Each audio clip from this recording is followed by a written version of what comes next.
Moin und herzlich willkommen bei MD am Herd. In dieser Woche gibt es den 6. und letzten Teil der Spaghetti Sessions, in denen wir klassische und vor allem leckere Pasta-Gerichte kochen. In diesem Video geht es mit der wohl bekanntesten römischen Spezialität weiter, Spaghetti alla Carbonara. Und los geht's! Wir nehmen dafür wieder die etwas dickeren Spaghettoni sowie Pecorino, Guanciale und Eier. Dann noch einen Topf zum Kochen der Pasta, eine Pfanne zum Guanciale auslassen, eine Schüssel zum Mischen der Pasta mit der Soße, eine Reibe für den Pecorino, ein Messer zum Guanciale schneiden, einen Schneebesen für die Soße, eine Kelle zum Abschöpfen von Pastawasser und eine Pinzette zum Rühren und Anrichten.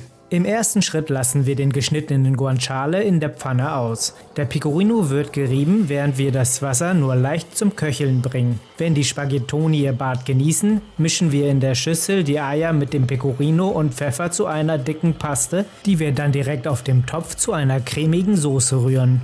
Kurz vor al dente vermengen wir die Pasta mit der Soße in der Schüssel und geben den Guanciale und etwas Guanciale-Fett dazu. Wie bei Spaghetti alla Gricia nehmen wir für 2 Portionen 2 etwa 1 cm dicke Scheiben Guanciale und schneiden diese in etwa 1 cm breite Streifen. Nähere Informationen zu den Alternativen Pancetta und Bacon oder geräuchertem Speck sind ebenfalls im letzten Video zu finden.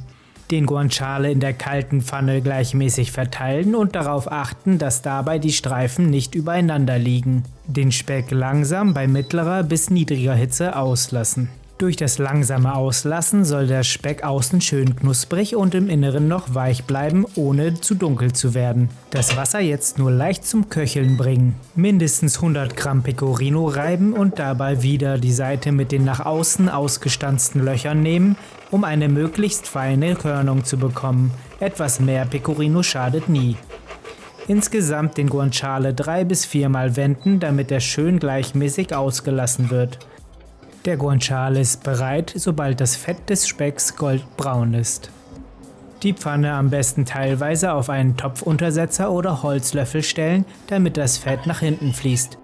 Dann den Guanciale, der erst am Ende untergerührt wird, in eine Schale geben. Sobald das Wasser ganz leicht köchelt, nur eine großzügige Prise Salz dazugeben, da der Pecorino und der Guanciale schon recht salzig sind. Die Spaghettoni mittig halten, drehen und rein damit.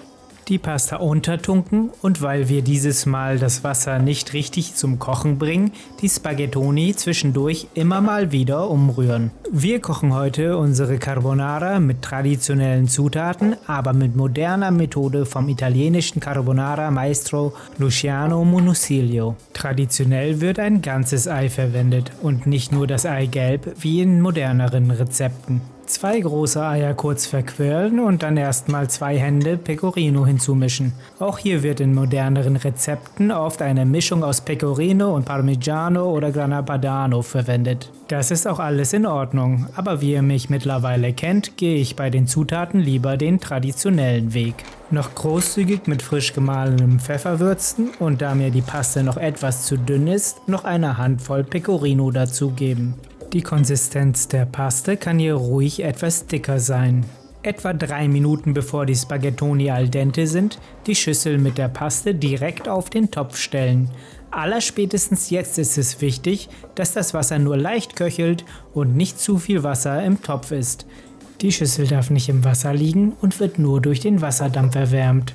Ab und zu die Schüssel kurz anheben, um zu verhindern, dass das Wasser durch die aufliegende Schüssel hochkocht. Aus der Eier-Pecorino-Pfefferpaste entsteht durch die Wärme langsam eine sämige Soße und kein Rührei mit Käse. Am besten die Pasta zwischendurch nochmal probieren und 1 Minute bevor sie al dente ist, den Herd sicherheitshalber weiter runterstellen. Die Soße noch auf dem Topf warm halten, bis die Spaghettoni rausgehoben werden können. Den Herd ausschalten und die Pasta mit der Pinzette direkt in die warme Soße geben.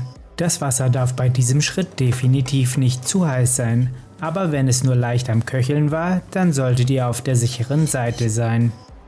Die Schüssel wieder auf den Topf stellen und die Spaghettoni mit der Soße mischen und rühren. Dann noch eine halbe Kelle Pastawasser hinzugeben und über dem Topf weiter rühren, bis eine cremige Soße entsteht. Wenn ihr in einem Restaurant seht, wie Carbonara mit Sahne gemacht wird, bitte wieder aufstehen und gehen. Dann die Guanciale-Streifen unterrühren und schwenken. Grundsätzlich soll natürlich jede oder jeder in der eigenen Küche das machen, was sie oder er möchte.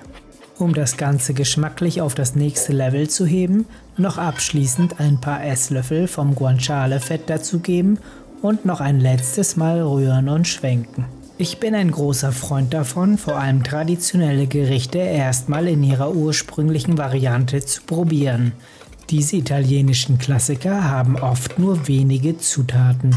Daher sind die Qualität dieser Zutaten und kleine Details in der Zubereitung entscheidend für das anschließende Geschmackserlebnis. Beim Anrichten bauen wir mit der Pinzetten-Schöpfkellentechnik wieder 2 Pastatürmchen.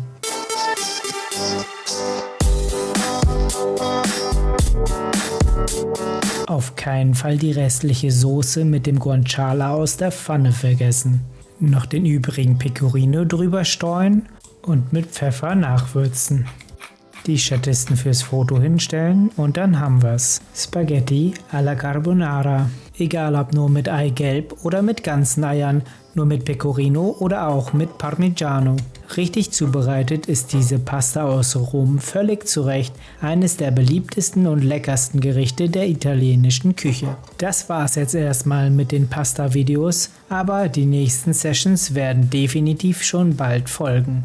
Ich hoffe, die Serie hat euch genauso viel Spaß gemacht wie mir und ihr konntet das ein oder andere in der Zubereitung dieser Pasta-Klassiker mitnehmen. Wenn euch dieses Video gefallen hat, lasst mir gerne einen Daumen nach oben da, abonniert meinen Kanal und aktiviert die Glocke, damit ihr meine kommenden Videos nicht verpasst. Bis zum nächsten Mal und frohes Kochen!